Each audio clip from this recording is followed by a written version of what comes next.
जय जगन्नाथ सांग माने नमस्कार दर्शक बंधु चलतु जानिबा गजलक्ष्मी पूजा विधि विषय रे।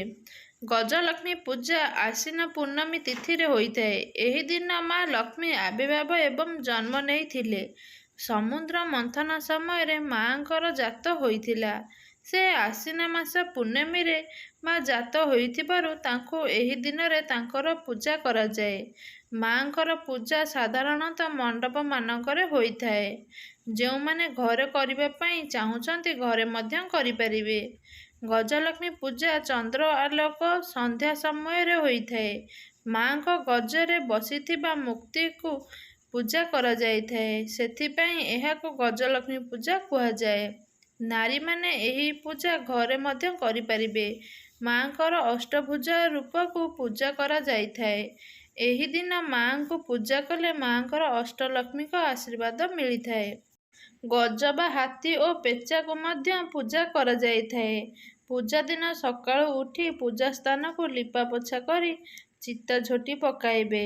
ପୂଜା ସ୍ଥାନକୁ ପଞ୍ଚାମୃତ ଗଙ୍ଗା ଜଳରେ ଛିଞ୍ଚି ସ୍ନାନ କରାଇବେ, ସୁନ୍ଦର କରାଇବେ। ପୂଜା ସ୍ଥାନରେ ଏକ ଆସନ ବସାଇବେ। ମାଙ୍କ ମୂର୍ତ୍ତିକୁ ସ୍ଥାପନା କରାଇବେ। ତାପରେ ଗଙ୍ଗା ଜଳ ଛିଞ୍ଚିବେ। ମାଟିରେ ତିଆରି ମୂର୍ତ୍ତି ବା ପେଚାକୁ ଆଣି ପୂଜା ସ୍ଥାନରେ ରଖିବେ। ତାପରେ ମାଙ୍କ ନାମ ଧରି ସଂକଳ୍ପ କରିବେ। ଦିନଯାକ ଉପବାସ ରହିବେ। ମାଙ୍କୁ ଫୁଲ, ଚନ୍ଦନ, ଧୂପ, ଦୀପ ଆଦି ଅର୍ପଣ କରିବେ। ମାଙ୍କ ଭୋଗ ପାଇ ରାଶି ଲଡୁ, ଚୁଡ଼ାମୁଆଁ, ନଡ଼ିଆ କୋରା, ଖେଚୁଡ଼ି କ୍ଷୀରି, ଫଳ ମୂଳ ଆଦି ବ୍ୟଞ୍ଜନ ପ୍ରସ୍ତୁତ କରି ମାଙ୍କ ପାଖରେ ଭୋଗ ଲଗାଇ ପାରିବେ ଏବଂ ମାଙ୍କ ପାଖରେ ଅଖଣ୍ଡ ଦୀପ ଲଗାଇବେ। ମା ଅଷ୍ଟଲକ୍ଷ୍ମୀଙ୍କ ନାମ ଜପିବେ। ମାଙ୍କ ସ୍ତୁତି ପଢ଼ିବେ। ବ୍ରାହ୍ମଣକୁ ଡାକି ପୂଜା ହୋମଯଜ୍ଞ ଆଦି କରିବେ ଏବଂ ସେହିଦିନ ଚନ୍ଦ୍ର ପୂଜା ମଧ୍ୟ କରାଯାଇଥାଏ। ତେବେ ମାଙ୍କ ନାମ ଧରି ଘଟ ସ୍ଥାପନା କରାଇବେ। ଏହି ଦିନକୁ ଶରତ ପୂର୍ଣ୍ଣିମା ମଧ୍ୟ କୁହାଯାଇଥାଏ। ଶରତ ଋତୁରେ ଏହି ପୂଜା ହୋଇଥିବାରୁ ଏହାକୁ ଶରତ ପୂର୍ଣ୍ଣିମା କୁହାଯାଏ। ସନ୍ଧ୍ୟା ସମୟରେ ବ୍ରାହ୍ମଣ ମାଙ୍କ ପୂଜା ଅର୍ଚ୍ଚନା କରିବେ। ସନ୍ଧ୍ୟା ସମୟରେ ମାଙ୍କ ପାଖରେ କ୍ଷୀରି ଭୋଗ ଲଗାଇବେ।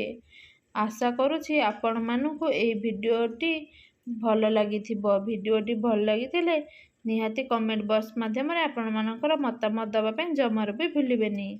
ଭିଡ଼ିଓଟିକୁ ଲାଇକ୍ କରନ୍ତୁ, ସେୟାର କରନ୍ତୁ। ଚ୍ୟାନେଲରେ ଯଦି ନୂଆ ଅଛନ୍ତି ଚ୍ୟାନେଲଟିକୁ ଏବେ ହିଁ ସବସ୍କ୍ରାଇବ୍ କରନ୍ତୁ।